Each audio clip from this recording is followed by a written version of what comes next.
Hello good morning. ഇന്ന് രാവിലെ എണീച്ചപ്പോൾ തന്നെ ഞാൻ തീരുമാനിച്ചു ആദ്യം പോയി കുളിച്ചിട്ട് വരാം, എന്നിട്ട് മതി ബാക്കിന്ന്. അതുകൊണ്ട് തന്നെ ഞാൻ ബ്ലാങ്കറ്റ് ഒന്നും മടക്കാൻ തന്നില്ല, നേരെ പോയി കുളിച്ചിട്ട് വന്നു. അതുകൊണ്ട് തന്നെ വന്നപ്പോൾ ബെഡ് ആകെ മെസ്സി ആയിരുന്നു കേട്ടോ. ടീഷർട്ട് എടുത്ത ബാഗും എല്ലാം കൂടി ആകെ മെസ്സി ആയിരുന്നു കേട്ടോ. ഫസ്റ്റ് തന്നെ ഞാൻ അതൊന്ന് ഒതുക്കി വെക്കാൻ തീരുമാനിച്ചു. അങ്ങനെ ടീഷർട്ടിൻ്റെ ബാഗും ഷോർട്സിൻ്റെ ബാഗും എല്ലാം ഞാൻ തിരിച്ചു വെച്ചു. അങ്ങനെ അത് ഒതുക്കി കിട്ടിയപ്പോൾ തന്നെ പകുതി സമാധാനമായി. പകുതി അല്ല കേട്ടോ, സത്യം പറഞ്ഞാൽ മൊത്തം സമാധാനമായി. അങ്ങനെ ബ്ലാങ്കറ്റൊക്കെ മടക്കി വെച്ചിട്ട് ബെഡ് കാണുമ്പോൾ തന്നെ എന്തൊരു സന്തോഷമാണെന്ന് അറിയാവോ. പിന്നെ ഞാൻ നേരെ പോയത്, എനിക്കെന്തോ പെട്ടെന്ന് വീട് മിസ് ചെയ്തു. അച്ഛനും അമ്മേനൊക്കെ ഓർമ്മ വന്നു. അപ്പം ഞങ്ങളുടെ ഫോട്ടോസൊക്കെ എടുത്ത് നോക്കി. അതെൻ്റെ അച്ഛൻ, ഇതെൻ്റെ അമ്മ, ഇത് ഞാൻ ലിറ്റിൽ ഞാൻ. അങ്ങനെ എൻ്റെ ഫോട്ടോസൊക്കെ നോക്കി കുറേ നേരം നോക്കി നിന്നു. അതൊക്കെ പോട്ടെ. പിന്നെ ഞാൻ നേരെ പോയിട്ട് എടുത്ത് പോപ്കോൺ എടുത്തു. പോപ്കോൺ എനിക്കിഷ്ടമാണ്. ചീസി പോപ്കോൺ എനിക്ക് ഇത്തിരിയും കൂടി ഇഷ്ടമാണ്. അങ്ങനെ അതൊക്കെ ഞാൻ കഷ്ടപ്പെട്ട് പൊട്ടിച്ചു. കുറേ ഞാൻ ശ്രമിച്ചു, പക്ഷെ എന്നെക്കൊണ്ട് പറ്റിയില്ല. പിന്നെ എൻ്റെ ആയുധം തന്നെ എടുത്തു, പല്ലുകൊണ്ട് തന്നെ കടിച്ച് പൊട്ടിച്ചങ്ങ്.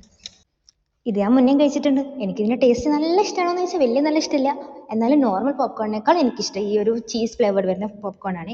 പിന്നെ ഞാൻ വൈകുന്നേരം കൊണ്ടുപോകാനുള്ള ഫുഡ് എടുത്ത് വെച്ചു. ഇന്ന് ഞാൻ കൊണ്ടുപോയത് ആപ്പിളും ഓറഞ്ചും ആയിരുന്നു. ഉച്ചയ്ക്ക് ഞാൻ ഫുഡൊന്നും ഉണ്ടാക്കിയില്ല. ഇത് എൻ്റെ ഫ്രണ്ട് എനിക്ക് ഉണ്ടാക്കി തന്ന സ്പെഷ്യൽ ചിക്കൻ ബിരിയാണി ആയിരുന്നു. സംഭവം നല്ല ടേസ്റ്റ് ഉണ്ടായിരുന്നു. അതുകൊണ്ട് ഞാനത് മൊത്തം കഴിച്ച് തീർത്തു. എനിക്ക് നല്ല ഇഷ്ടപ്പെടുകയും ചെയ്തു.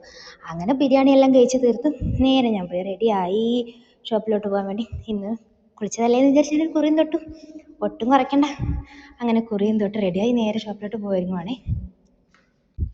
അപ്പോൾ ഇന്ന് ഇത്രയൊക്കെ തന്നെ ചെയ്തുള്ളൂ. അപ്പോൾ ഓക്കെ, ബൈ.